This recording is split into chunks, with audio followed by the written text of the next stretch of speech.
Au cœur de la Comédie Française, il existe un tableau, accroché au mur du foyer, qui, depuis plus d'un siècle et demi, voit défiler pensionnaires et sociétaires de la grande maison.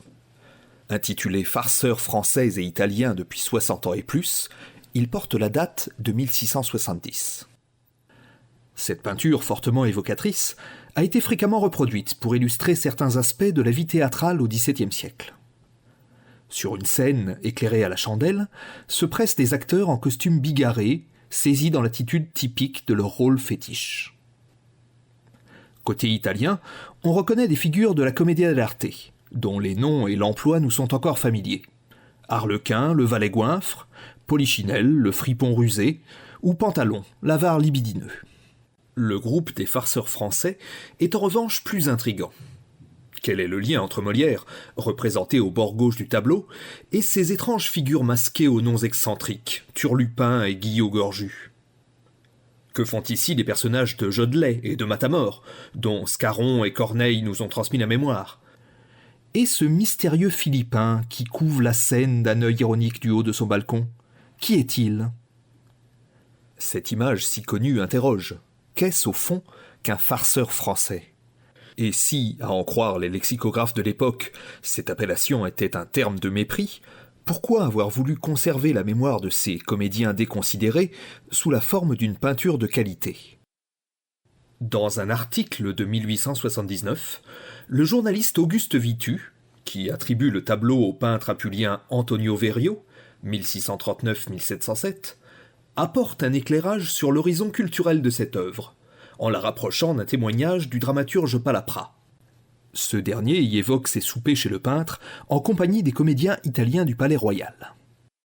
Ces virtuosi étaient les gens de Paris les plus initiés dans les anciens mystères de la comédie française, les plus savants dans ses annales, et qui avaient fouillé le plus avant dans les archives de l'Hôtel de Bourgogne et du Marais.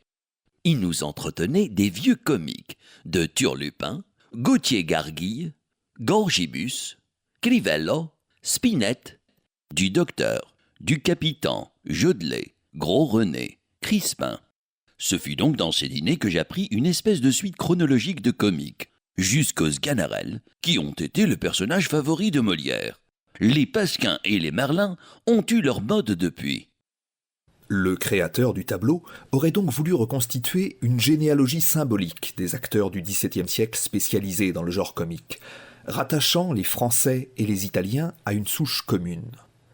Une forme théâtrale dans laquelle le comédien se fond derrière un personnage burlesque qu'il incarnera tout au long de sa carrière. Toutefois, ce tableau de famille fait aussi ressortir l'inégalité de la fortune critique entre ces deux traditions nationales. Comme on sait, la commedia dell'arte a été largement étudiée, et reste une forme dramatique bien connue du grand public. Les premiers ouvrages consacrés au genre, qui en avaient entretenu une vision romantique et largement fantasmée, ont laissé place à des analyses solides et ancrées dans la réalité historique, au nombre desquelles on peut citer la somme documentaire et critique de Fernandino Taviani et Mireille Laschino, ainsi que les travaux de Claude Bourqui. Cet attrait jamais démenti pour le genre, auprès des artistes et des érudits, contraste vivement avec le peu d'intérêt suscité par la farce française de cette époque. Celle-ci demeure considérée comme un pur ersatz ou une transposition de la commedia, en dépit de cette différence majeure que met en évidence la toile de la comédie française. Alors que le personnage d'Arlequin ou de Pantalon peut être endossé par une multitude d'interprètes, il n'existe qu'un seul Turlupin ou Gauthier-Garguille. Ces rôles français apparaissent consubstantiels à leur créateur, à tel point qu'ils finissent par recouvrir, pour ainsi dire, leur identité civile véritable. Malgré les conséquences notables de ce particularisme, tant sur le plan de la dramaturgie que sur les conditions concrètes d'organisation des spectacles, aucune étude de fond ne paraît s'être penchée sur les spécificités génériques de la farce française de l'âge baroque. Posons en premier lieu les raisons de cette carence. Un premier constat est que la pratique de la farce est, historiquement parlant, un phénomène à bas bruit. Et ce, malgré sa popularité de fait dans toutes les strates sociales. C'est précisément l'aspect quotidien et répandu de ce divertissement qui, pour ses contemporains, le rend particulièrement peu digne de mention, et a fortiori de description, rendant ainsi insaisissable pour nous une grande part de l'activité des farceurs. S'ajoute à cela le mépris traditionnel dans lequel est tenu ce genre théâtral dans les sphères intellectuelles. Alors même que se développe au début du XVIIe siècle un discours théorique sur les formes dramatiques, les lettrés, défenseurs d'un théâtre de qualité, n'ont pas de terme assez vigoureux pour flétrir la farce, et ces ouvrages indignes d'être mis au rang des poèmes dramatiques. Leurs mots sales et bas, tout juste bons à charmer la populace. Impudique, impertinente, malhonnête, la farce est un sujet trop vil pour qu'on s'abaisse à en disserter. Au siècle suivant, quand on dresse le portrait de Molière, dont l'œuvre de jeunesse possède de nombreux points de contact avec la pratique des farceurs, on écarte au plus vite cet aspect peu reluisant de sa carrière. Ses premiers essais très informes, affirme Voltaire, tenaient plus du mauvais théâtre italien, où il les avait pris, que de son génie, qui n'avait pas encore eu l'occasion de se développer tout entier. Et Jean-Baptiste Rousseau, découvreur d'un manuscrit contenant 2 farces de l'auteur du Misanthrope, juge ce texte digne ni de Molière ni du public, et est d'avis de supprimer avec discrétion tout ce qui n'aurait pas dû sortir de sa plume. Au XIXe siècle, l'aspect pittoresque des saltimbanques de l'âge baroque attire une certaine curiosité des artistes et des écrivains, mais l'opinion des historiens du théâtre n'a guère changé. Évoquant une compilation des textes scéniques du farceur Bruscambille, l'érudit Victor Fournel écrit « On ne peut feuilleter ce dégoûtant recueil sans avoir des hauts-le-cœur à chaque page ». Même au XXe siècle, on retrouve chez bien des dix-septiémistes la trace du mépris séculaire pour le genre. Raymond Lebègue ne voit dans ses métaphores et équivoques grivoises qu'un moyen facile d'amuser le parterre, tandis que même le très mesuré Georges Montgrédien porte un regard mitigé sur ses productions qui, pour ne pas manquer de verve, sont presque toutes d'une grossièreté déconcertante, et destinées selon lui à un public sans culture et sans finesse qui ne venait là que pour s'esbaudir. À notre époque encore, alors que les études médiévales et renaissantes ont pour ainsi dire réhabilité la farce des XVe et XVIe siècles, en l'intégrant dans l'étude plus générale du théâtre profane de cette époque, la bibliographie de la farce au XVIIe siècle est restée étonnamment pauvre en France. Singulièrement, c'est chez les chercheuses anglo-saxonnes qu'on trouvera plusieurs travaux abordant la farce française de cette époque et l'inscrivant dans le prolongement des formes comiques médiévales. On citera les ouvrages de Barbara Bowen, Jessica Milner Davis, et plus récemment, la monographie de Sarah Bim, qui montre l'importance du genre farcesque au sein de la culture politique de son temps. Toutefois, ces ouvrages se plaçant dans le champ de la littérature ou de l'esthétique de la réception s'aventurent fort peu sur la question des conditions concrètes de création et de représentation. Comme le constatait déjà en 1964 Barbara Bowen, l'histoire de la farce et de ses acteurs au XVIIe siècle demeure un grand travail qui reste à faire. Sans prétendre avoir accompli ici cette tâche colossale, le présent ouvrage se propose de dégager des éléments structurants afin de définir les spécificités de la farce de l'époque du grand siècle. Ce n'est donc pas l'approche textuelle qui nous servira de point de départ, mais la scène même, d'où nous partirons afin d'aborder la question sous l'angle de la pratique théâtrale. Les farceurs du tableau de la Comédie Française et leurs confrères nous serviront donc de guide sur les traces de ce phénomène théâtral obscur. L'intitulé même de l'œuvre picturale, ainsi que le témoignage de Palaprat, nous invitant à examiner ces différents interprètes dans une perspective chronologique, afin de reconstituer les contours et les relations professionnelles des membres de la drôlifique confrérie des acteurs comiques du XVIIe siècle. La méthode prosopographique semble tout indiquer à cet effet.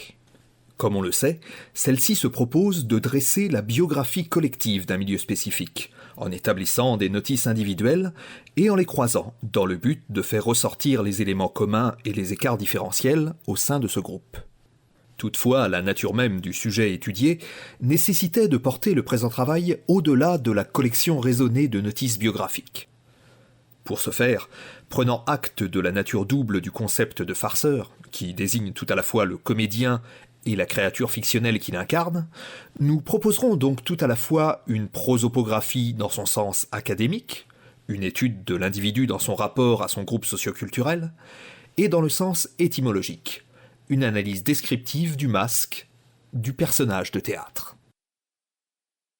Il s'agit donc moins pour nous d'établir une historiographie de la carrière de tel ou tel interprète que d'élaborer, à travers les attestations diverses de son personnage, un aperçu du travail de création scénique de chaque comédien. Une telle approche se situe nécessairement au carrefour des disciplines. Le parcours social et professionnel de l'acteur peut être reconstitué à l'aide des témoignages arides des registres paroissiaux et des actes notariaux, permettant de contrôler et quelquefois faire justice des approximations et légendes que les anecdotiers avaient laissé prospérer sur tel ou tel interprète. Quant à la carrière scénique qu'il mène sous les traits de son personnage, elle n'est représentée que de manière indirecte dans les sources habituellement valorisées par les études théâtrales sur l'époque classique, les œuvres dramatiques publiées. Il faut par conséquent compléter celle-ci par une prospection minutieuse dans d'autres sources de nature variée. Représentations picturales, chansons, témoignages littéraires et journalistiques. Le caractère disparate de ces sources, demandant une juxtaposition des approches d'analyse, scénographie, histoire du costume, de l'édition, iconographie, pourrait sembler un handicap. Toutefois, dans ce cas précis d'un domaine peu étudié, c'est le caractère parcellaire et disséminé de ces sources brutes qui permet une approche débarrassée des catégories préconstruites. Il en résulte un répertoire analytique de 45 entrées, examinant la carrière des plus notables héros de la farce, actifs au XVIIe siècle dans les troupes parisiennes. Chaque fiche comprend un aperçu simultané de la vie et du parcours artistique de chaque comédien. Elle s'attache en outre à dresser un descriptif aussi complet que possible de son personnage récurrent, son aspect visuel, ses composantes caractérologiques et ses routines de jeu. Malgré le risque de l'écueil d'une psychologie du personnage, nous avons parfois pris le parti de décrire sa créature comme pourvue d'une vie mentale autonome, afin de souligner la cohérence de la construction d'un personnage qui s'élabore sur toute la durée de la carrière de son interprète. Ce répertoire a donc pour vocation d'offrir une base documentaire analytique sur les comédiens du grand siècle spécialisés dans le genre comique. Leur carrière théâtrale, la construction de leurs personnages, les particularités de leur performance scénique et sa réception publique. En outre, cet inventaire fait émerger des points de comparaison entre les différents farceurs et permet par conséquent de lever en partie le voile sur le mode de fonctionnement esthétique du genre farcesque. Ces recoupements démontrent que la farce repose sur un système de règles formelles spécifiques qui la structure et qui, sans être théorisées de manière académique, constitue une tradition, c'est-à-dire un système culturel spécifique au sein duquel évoluaient ses interprètes. Une ébauche de théorie de cette dramaturgie est présentée en préambule de ce catalogue.